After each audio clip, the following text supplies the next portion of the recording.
Well, we are making excellent progress, and I want to now add the last major part to this application. It's a Listview activity.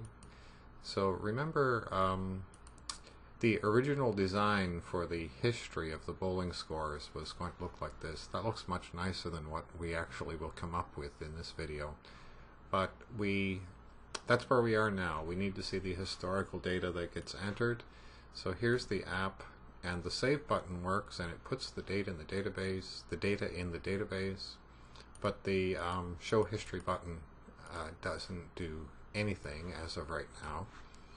So to get there, we're going to work in the bowling scores class a little bit. We want to have the running average, that's this column here. So in this game, if your average was 200, then that 200 is going to be averaged in with these games. So your average will be running. That means your average will go up and down based on all of the history. If you're not a bowler, you don't really maybe understand why that works the way it does. But it's just how we keep track of whether we're getting better or not. So we're going to add a new activity with a view, and the view that we'll use is a composite, a list view that's already provided as part of Android. So it's fairly easy to get a long way, and then it's fairly complicated to get further than that. So we will use an intent to switch from the enter scores activity to this new activity, and we did that in the here and there application right at the beginning. And this is the list view that we're going to use. We'll customize it with an adapter. So let's go into the code immediately and start working on the bowling scores class. So I'll pop this open a little bit so that we can see what we're doing. So there's the activity, and there's the bowling scores class, and we're going to work in here.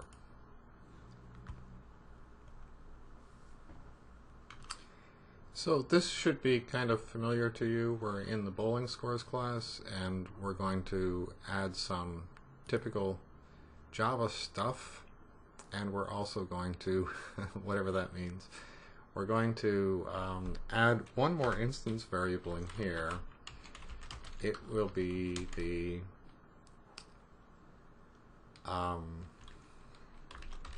running average. So this kind of makes sense. A bowling scores has a running average.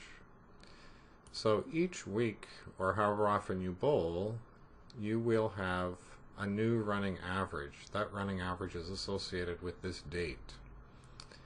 And it's not determined only based on this data, it's the historical data. So we're going to add a method to calculate the running average. Some tricky thoughts here. I don't want to call this method all the time. Meaning every time you enter some scores, maybe I don't need to update all of the running averages, only when you need to see them. So I'm going to add I'll move this method down below later. It shouldn't be here at the top, but I'm going to add a static method called update running averages.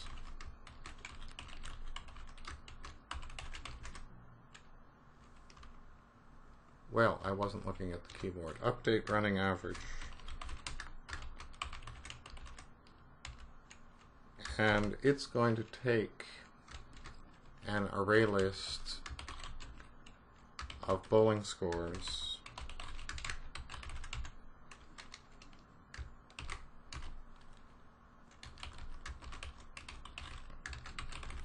so you know what that is. That's the data associated with the application, and it's not known here, so we're going to import it with the help of Eclipse.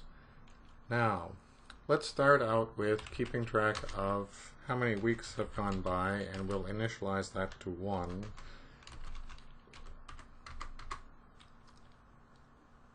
and we're going to keep a total. I'm going to make this a long, because these numbers might get big, and initialize that to 0. That's going to be the total of all of the games that we've ever played in this history. And let's see. I'm going to put a check in here. If all bowling scores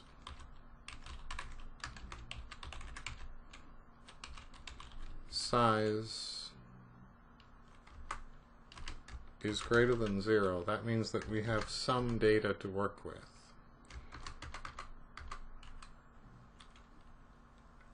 And now an enhanced for loop for this is the so-called for each loop in Java for bowling scores. A local variable BS, stop laughing, in all bowling scores.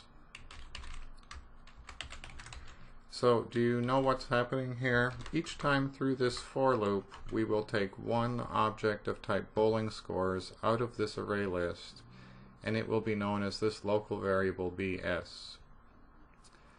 So it's a little bit easier than a traditional for loop that has for I gets 0, I is less than the size, and so on. So this automatically gets one object out of the array list for us, one object of type bowling scores. So let's add to the total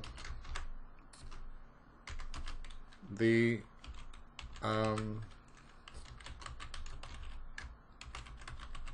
we have a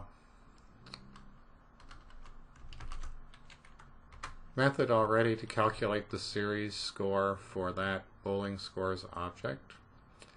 So we have the total of all the games so far is in total. And that means that for that bowling scores object, we can set the running average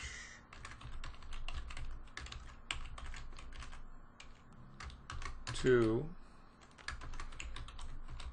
the total divided by the number of weeks that have gone by times 3. I'm not sure that weeks is a good name for that. I'm kind of assuming that you play one set of games per week. Okay, and we don't have a set running average. Let's ask Eclipse to help us with that. So we're going to say source, generate getters and setters.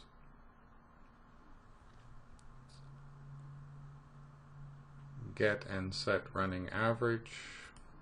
Okay, and it will drop those in there where we don't really want them, but I'll rearrange things later. And then weeks plus plus.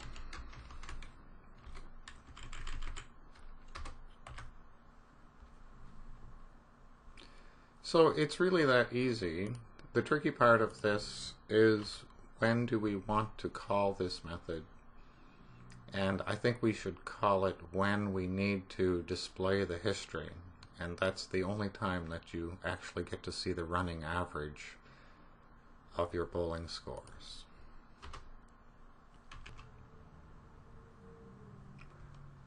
Okay, so now something that we probably should have done before. I'm going to ask this class to implement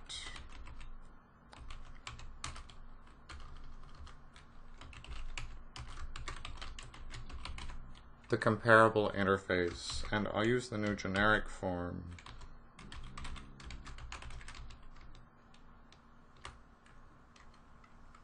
So it's, if we agree to implement the comparable interface for bowling scores, that means that we must have a method called compare_to. I think we can ask Eclipse to add the unimplemented methods for us. So this doesn't compile yet because we haven't implemented those methods. There's actually only one. So if we ask it to add it for us,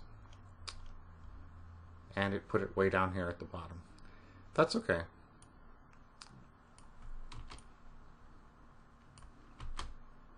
So we have a bowling scores object that's passed in. I hope that you understand what's going on here. This is for when we want to compare two objects of type bowling scores. And I'm going to compare them based on their date. So we're going to declare a difference variable and then set that to something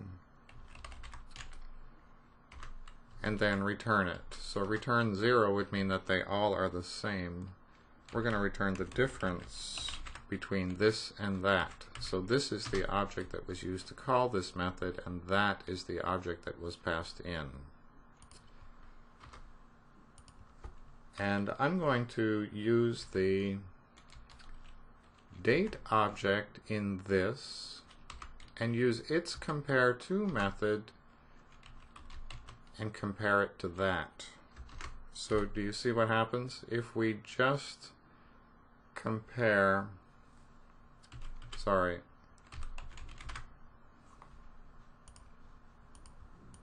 if we just want to compare the date objects that are inside of the bowling scores object, then we can ask the date class compare_to method to give us the result.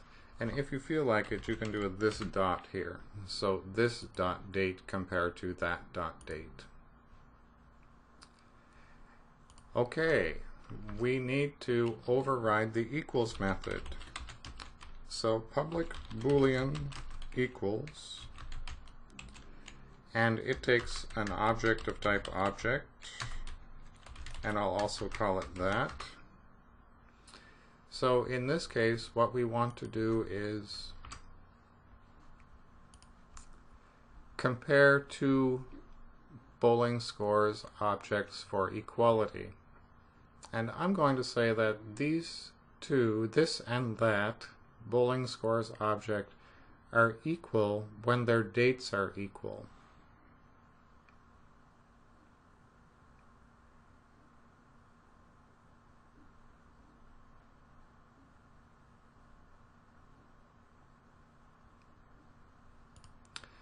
So when you're overriding the equals method from the object class, you must pass in an object. We know that it's going to be of type bowling scores, but you have to pass in an object. So I'm going to do this in 2 steps. I'm going to say a local bowling scores object is a downcast of that. So all it does is it gives the object passed in the right runtime or compile time data type.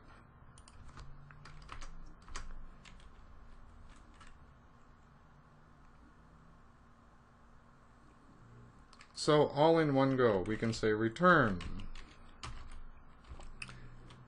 this date equals bowling scores date. So we're doing the same thing that we did in the compare_to method. We're using the equals method of the date class to compare the two bowling scores object. And we're going to say that those two bowling scores objects are equal if their dates are the same. When you implement the equals and compare_to method, they have to be in sync with each other. So if you compare two objects and you say that their difference is 0, then your equals method must return true.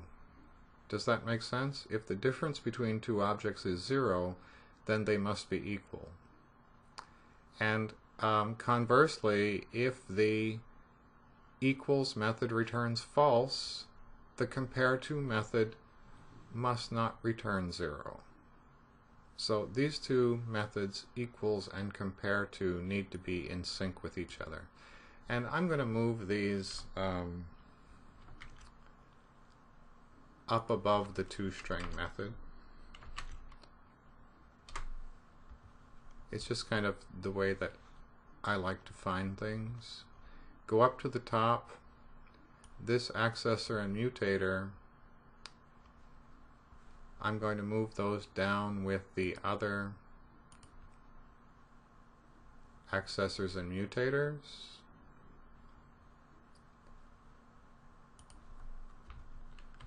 How about in there?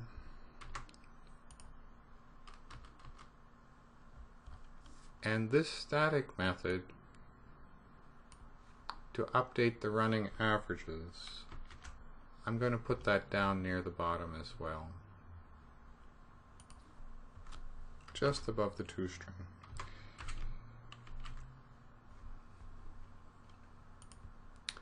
Okay, you might be wondering why I bothered to implement equals and compare to, and why I only used the date of the bowling scores. You would think maybe I'd want them sorted by the highest scores or something like that. But I had a specific reason for doing that. When we get the data out of the database, we have a choice of asking the database to sort it for us or sorting it ourselves. I prefer to sort things myself, and we can do that using a method in the collections class. Sort, and pass it a list. Well, all bowling scores is a perfectly good list.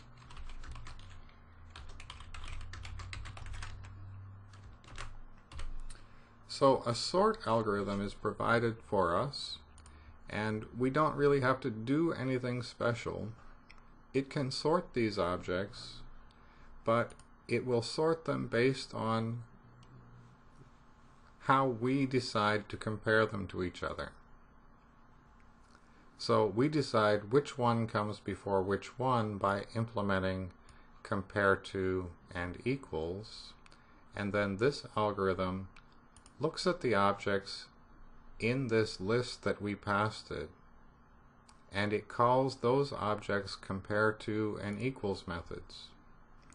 It's also the reason why compare to and equals have to be in sync with each other, because this sort algorithm will get really confused if you start saying things like these two objects are equal but their difference is 27.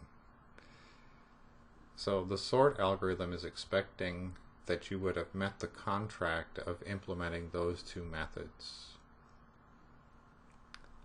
I want to play in the toString method just a little bit, because we have not output the running average, which now is an instance variable in this class. So if I say, this is a little bit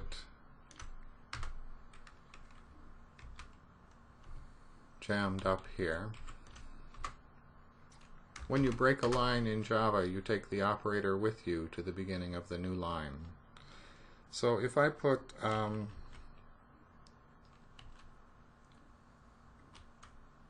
don't even have to call the accessor. I can just put running average. But that's going to be a double, and I don't want like my average to be 175.666666. I'm going to format that double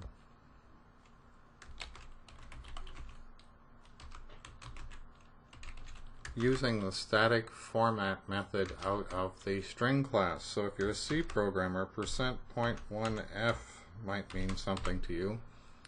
That means that I'm going to put one place past the decimal, and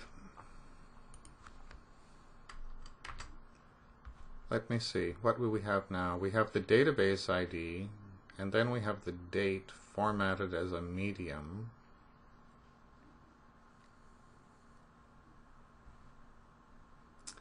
Okay, I'm going to change this. I'm going to change that format to be short. And I'm going to take the database ID out of the toString. I'll drop it there in a comment. The database ID was quite useful to us when we were working with the database, but now that that stuff is working, maybe I should add another kind of a toString log method that would include data, all of the data that would be interesting to see during debugging, as opposed to the string version of this bowling scores object, which will be interesting to the user. So this string is the string that I'm going to put on the interface. I'm just going to throw the objects onto the list view, and it will automatically convert them to this string. So far so good. Everything is still compiling, and we've updated the bowling scores class to have a running average, to implement the comparable interface, and we added a static method for calculating the running averages.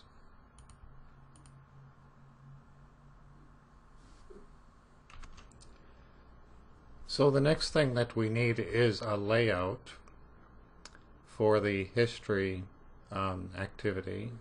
So I'm going to right click on this folder and say new, and then pick other. Under Android, I'm going to make an Android XML file. The file is going to be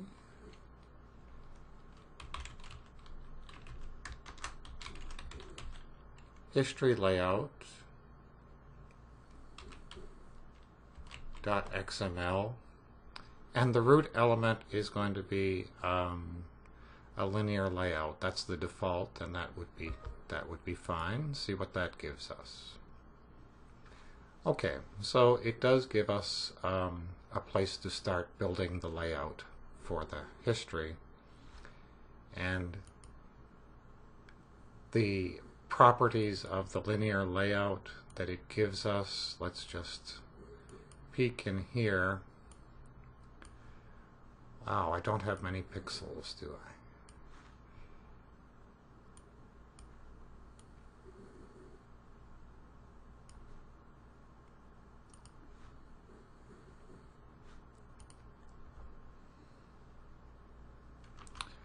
I'm not really sure if I have to do this or not, but when the orientation is not set, that makes me uncomfortable. So this is going to be a vertical layout,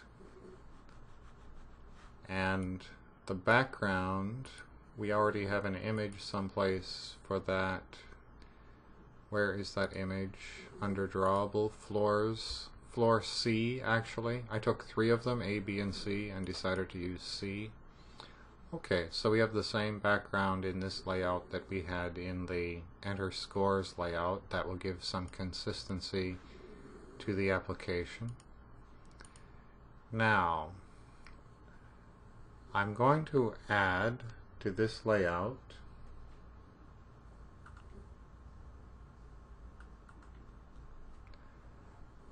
another linear layout. So come over here to Layouts, and I'm going to put a linear layout in here. And this is going to be the header, so the column header for the history. And instead of linear layout 1, let's call it, well, I don't really care what it's called.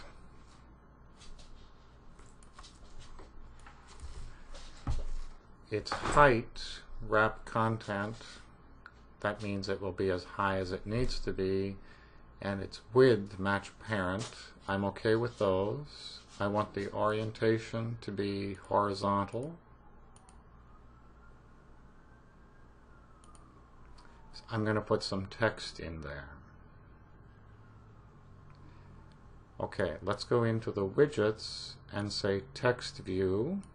If I add one there, now it takes the amount of space that it needs, and then I'm going to add another text view, and I'm going to do this a few times. 1, 2, 3, date, game 1, game 2, game 3, the series, and the running average. Okay, so did those go in the right place? They did. So I've got 5 text views. Those are going to be the column headers. And the properties of the first one, I'm going to change the text to date and put a space there. Maybe 2 spaces. Maybe 2 spaces. And then the next one, this is really tricky. If you click over here and then click properties, you sometimes don't seem to get the right one. So I'm in the habit now of clicking on the exact one that I want in the outline and then looking at the properties of that. And I'm going to call that one game 1 with a space after it so they don't all run together. And that one will be game 2 with a space.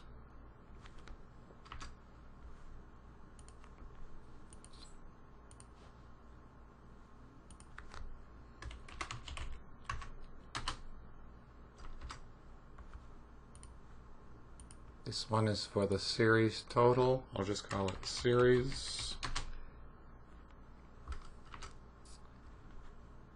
And the last one I'm going to call average.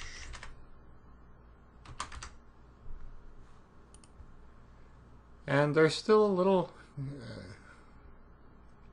bit of room for improvement in the spacing here, but I will leave that as an exercise for the reader, the watcher.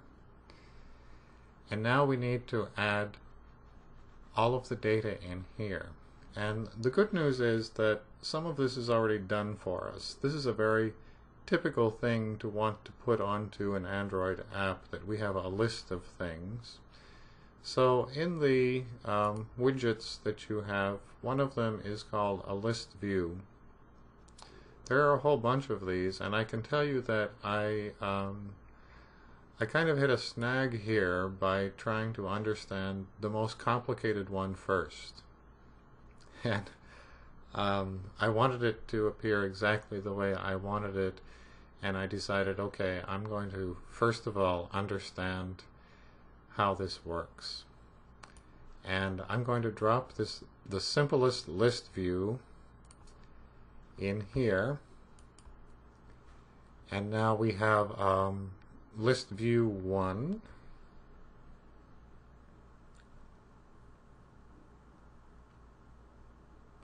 and I'm going to change its properties just a little bit. I think that the height should be to match the parent. So now our data is going to go here in this list view.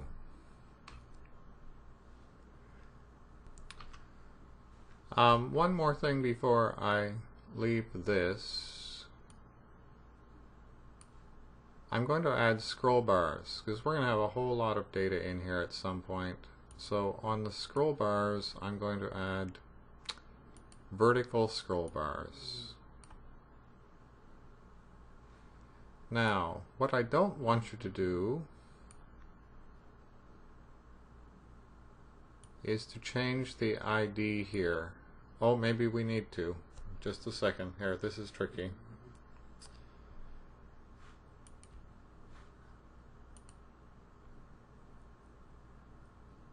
This says it's creating a new ID for an object called Listview 1.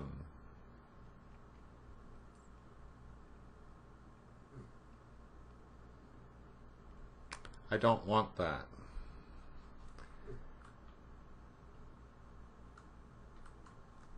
I want the ID of this object to be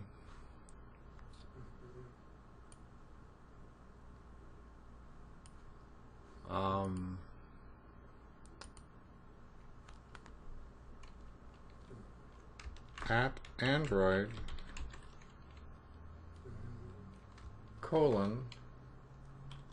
ID /list. Okay, so this is a known identifier, and we're going to use that in our activity, the history activity. Okay, so we've got no red squigglies anymore, and if you're surprised at how fast we built this, it took me a long time, if that makes you feel any better. Okay, let's go and build the activity and wire it up to the other activity.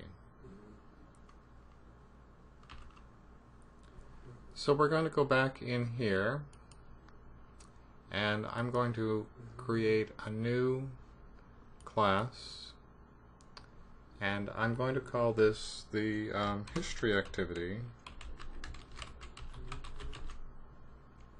and its parent is going to be something that's provided specifically for an activity that uses a list view, and it's going to be list activity. That's the parent class. If I do a control space, it should find it, an Android app list activity, and that will help us. It will fill in some stuff for us. And here it is.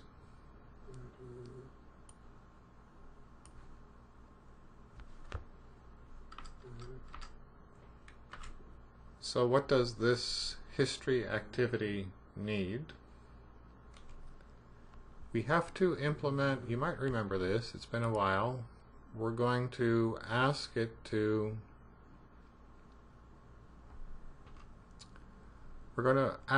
override or implement some methods. There's a whole bunch of them, and we only need one. Where is it?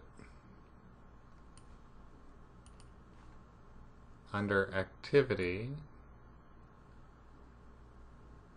on create.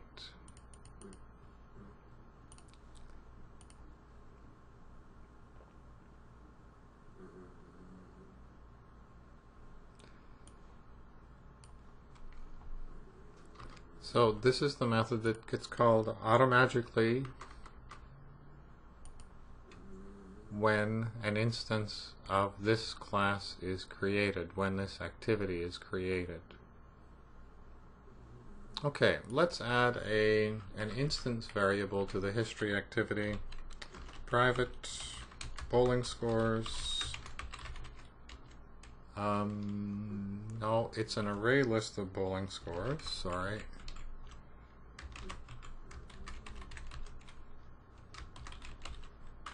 An array list of bowling scores.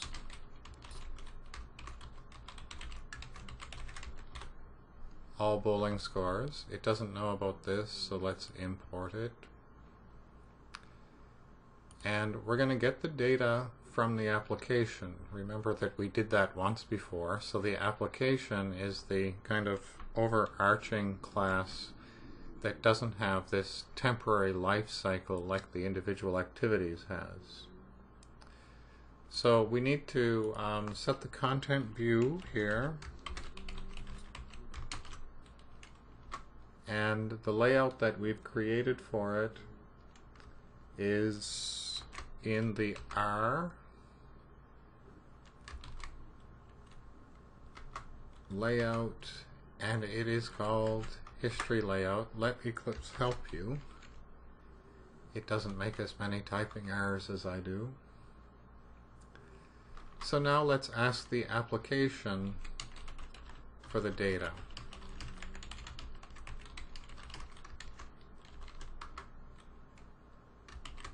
So remember this, my bowling scores application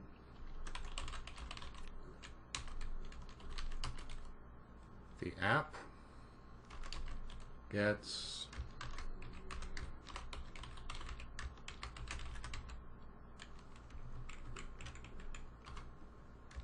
this is a downcast. That's a little bit better.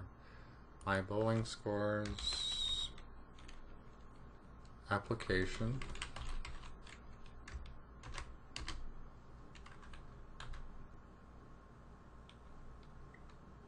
and we have this method that's available everywhere called getApplication, and it returns an object of type application. Here it is, application, but our subclass is my bowling scores application, and it's that object that allows us to get the data. So all bowling scores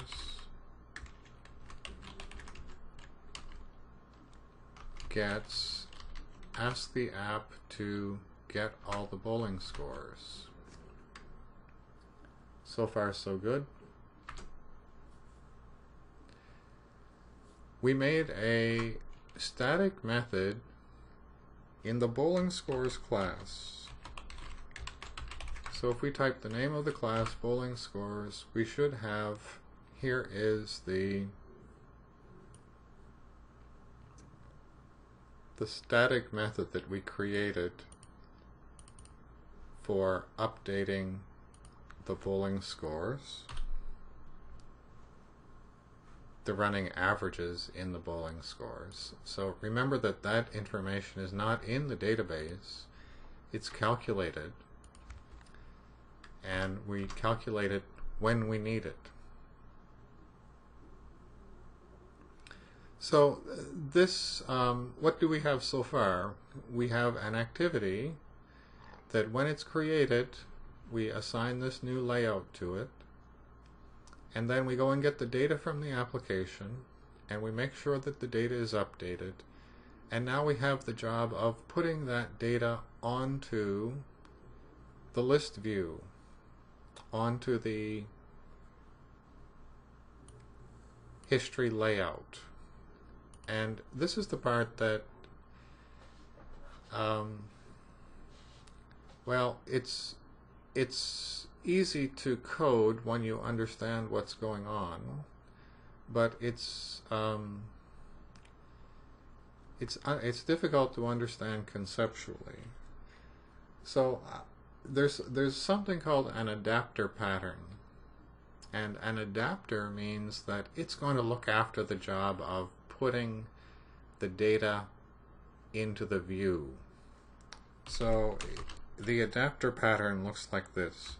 There's the view, that's our layout, and there's our data, which is the bowling scores, and all of the work of going between those two is called an adapter. So the list view is a very, very common kind of a view, and all we need to do is to associate our data with that list view.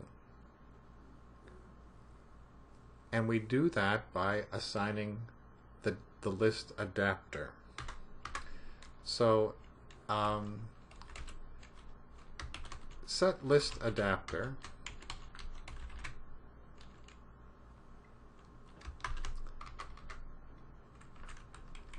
I'm gonna see if I can do this in a way that makes sense to you. Not guaranteed.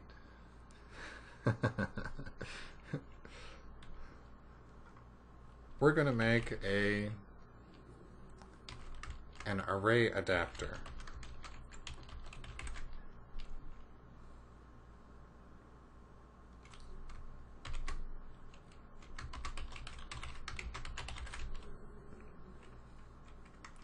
So an array adapter that deals with bowling scores objects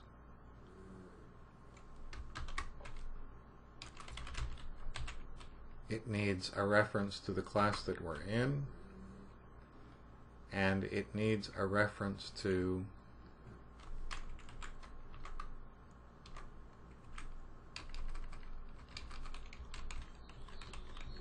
Android in the resources,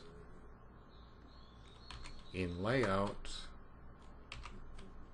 There is something called a simple list item.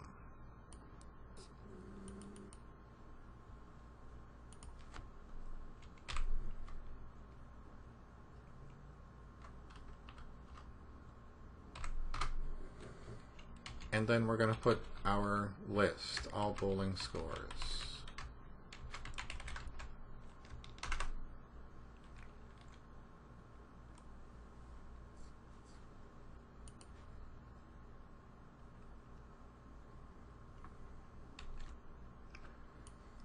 And I've apparently done something wrong.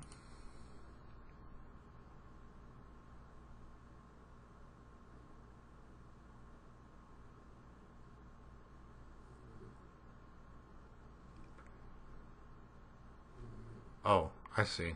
I have to import array adapter.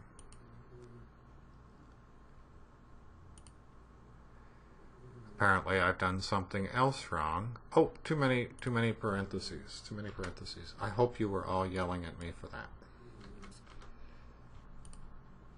Okay, this is a very, very small amount of code for what it achieves.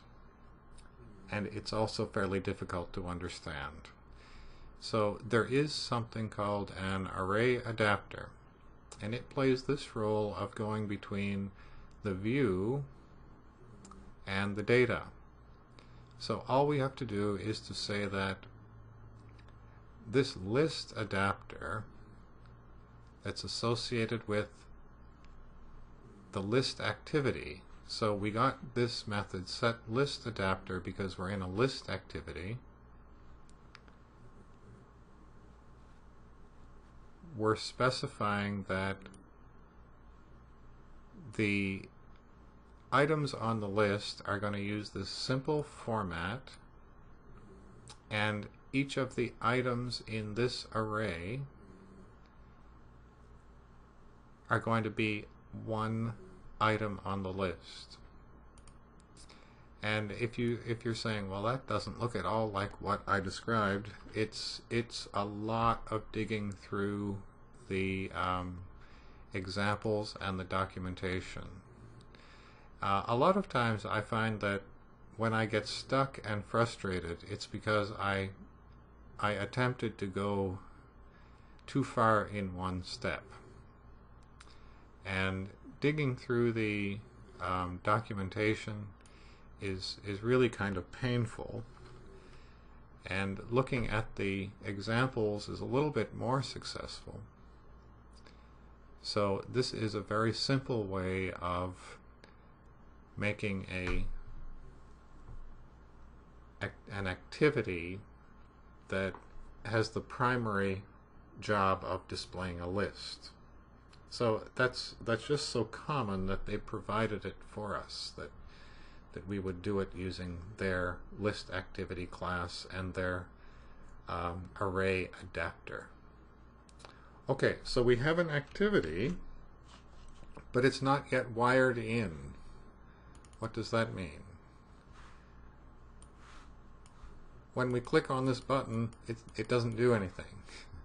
So we have to associate this button with switching to this history activity that we've just created. So that's what we'll do next. So in our enter scores activity, we have a button already called the history button. So we know about that guy. And we have retrieved it from the layout by this find view by ID thing. But that history button doesn't have any handler method associated with it. So let's go and get the enter scores layout.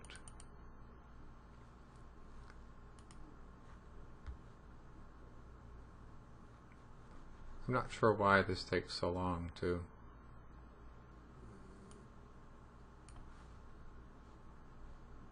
catch up with me.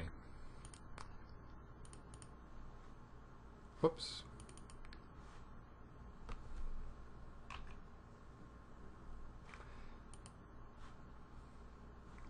Oh, sorry about that. I hadn't clicked on graphical layout.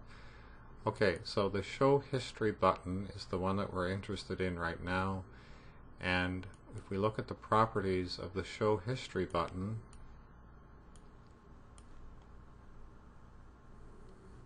the on click doesn't have any method associated with it. So I'm going to add the property there.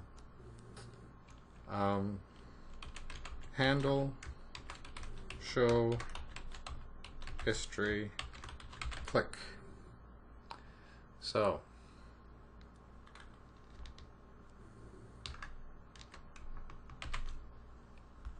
it's going to look for that method if someone clicks on the show history button. I'm going to copy that because I made something so long I don't want to type it again. I'll make mistakes. So in enter scores activity, we have a handler here for changing the date. Let's add another handler here. Public void, that's what I called it. No, darn it.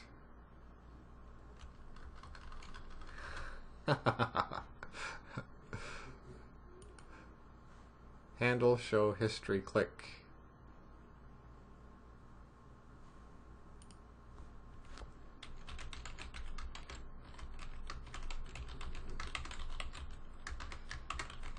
Takes a view.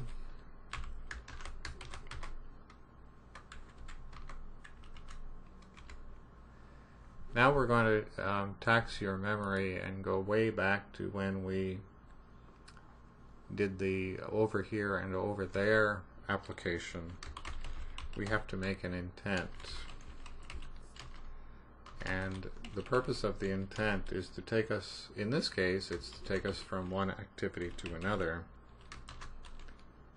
So we're going from this to the history activity, and we put .class here.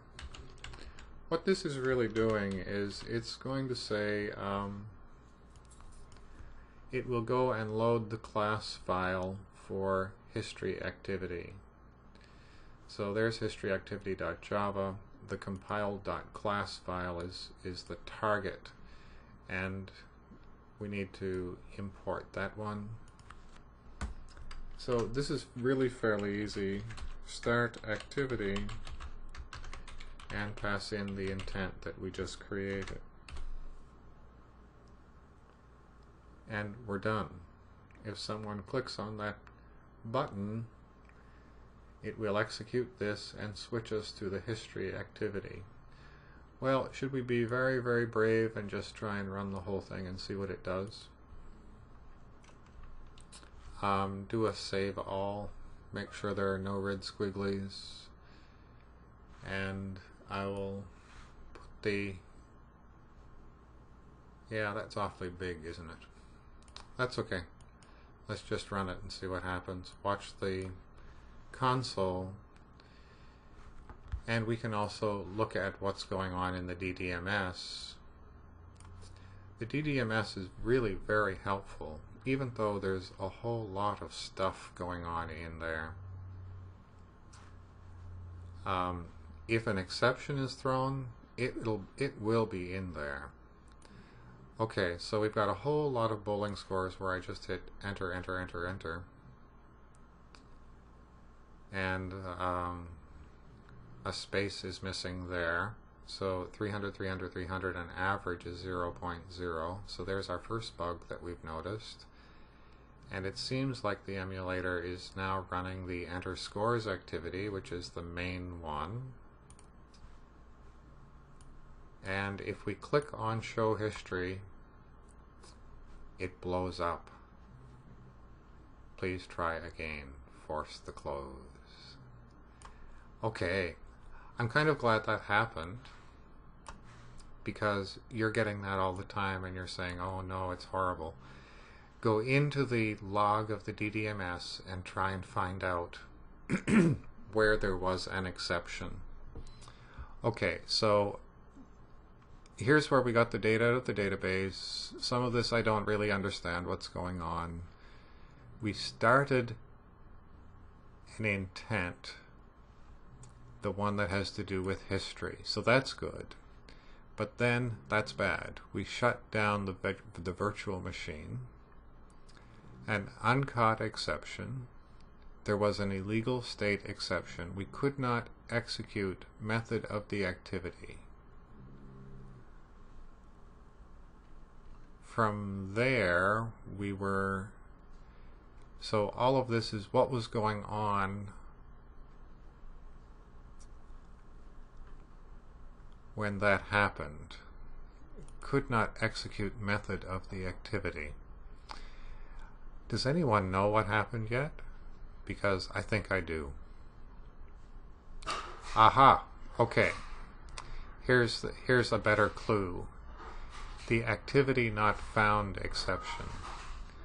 Unable to find explicit activity class in your Android manifest XML. Okay, you have these messages are so long you have to hover over them. And this is the problem. We didn't remember. Why didn't you tell me? We didn't remember to update the manifest. Every activity has to be described in the manifest.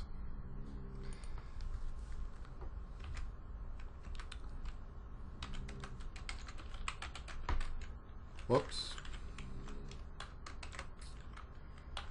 Typing XML for me is so difficult.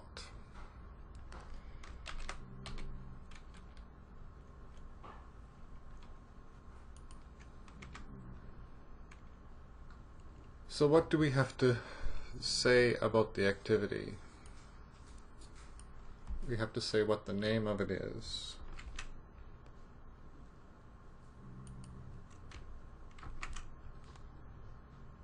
And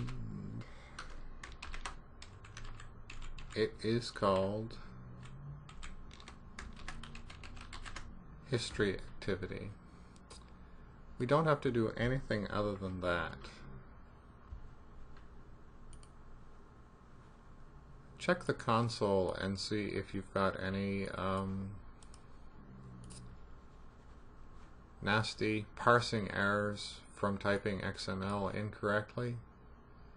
We had a very bad bug earlier where a dot here instead of a colon caused all sorts of problems. There was no recognition of the application, the parent application class, and yeah, that took a long time to figure out.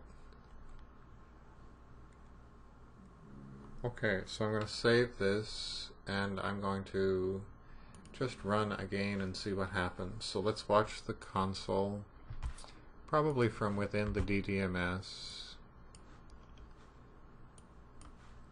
So we're getting some data out of the database and we're on the enter scores activity, so far so good.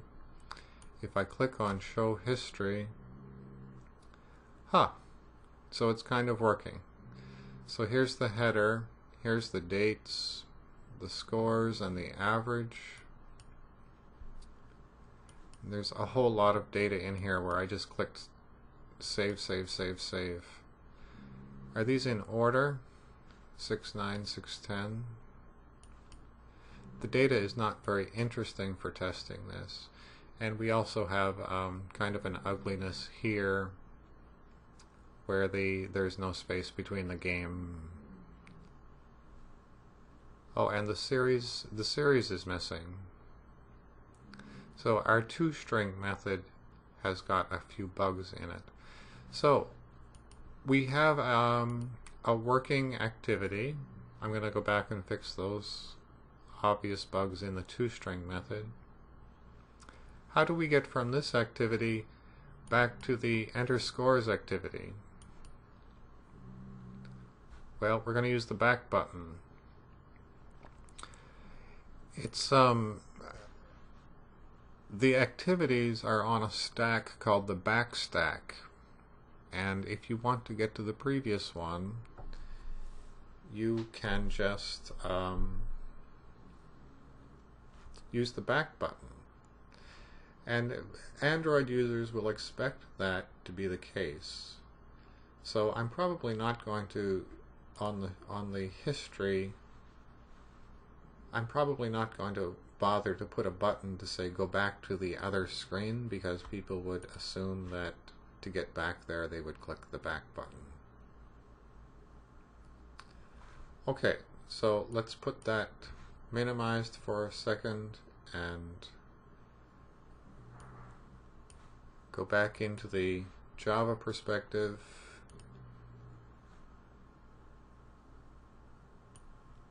What do we need to do? In bowling scores, I probably have like everything open at the same time. Now it's the only one I didn't have open. In bowling scores, the toString method,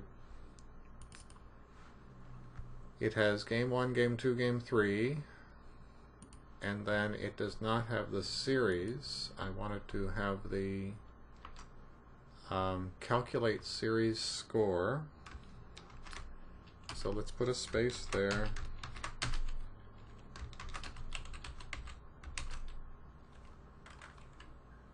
Calculate series score. Follow that with a space. And then the running average formatted with one place past the decimal.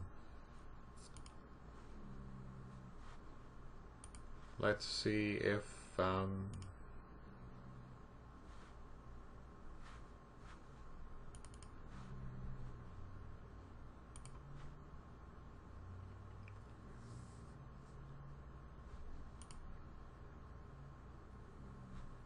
that looks better. So 300, 300, 300, 900, and then there's the average 300. And it just barely fits on this screen.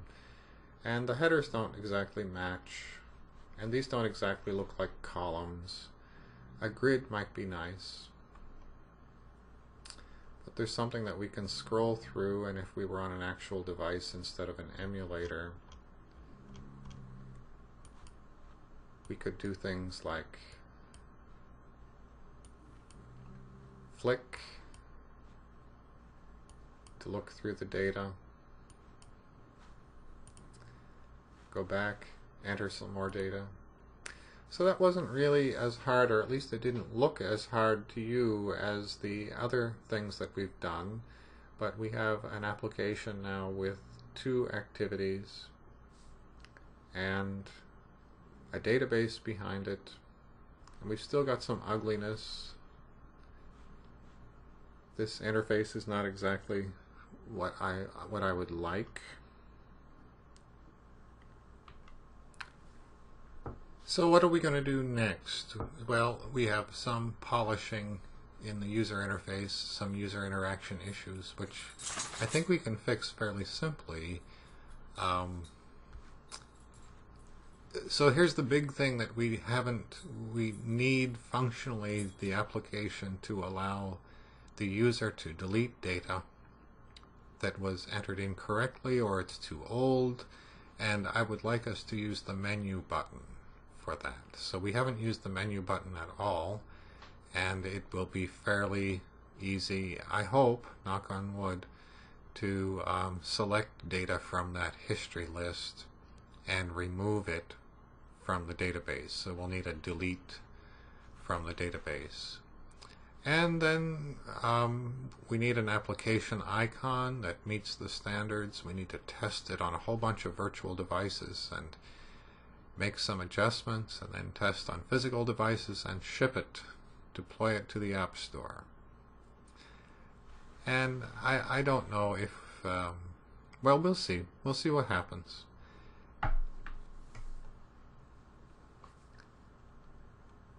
So what did we do in this one? We made some changes to the bowling scores class to calculate the running average using a static method, and we added one more instance variable to the class. We implemented the comparable interface and the equals method.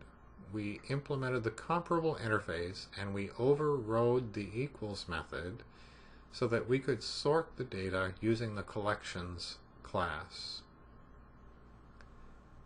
Then we added the second activity, and we used a list activity. We inherited from list activity, and we put the data on that list view very simply in one line of code using a list adapter. And then we created an intent to switch from one activity to another. So we wired up the history button, the show history button, so that we could get to the other activity and display the history of the data. Okay, we're making really good progress. I hope this is going well for you, and I will see you in the next segment.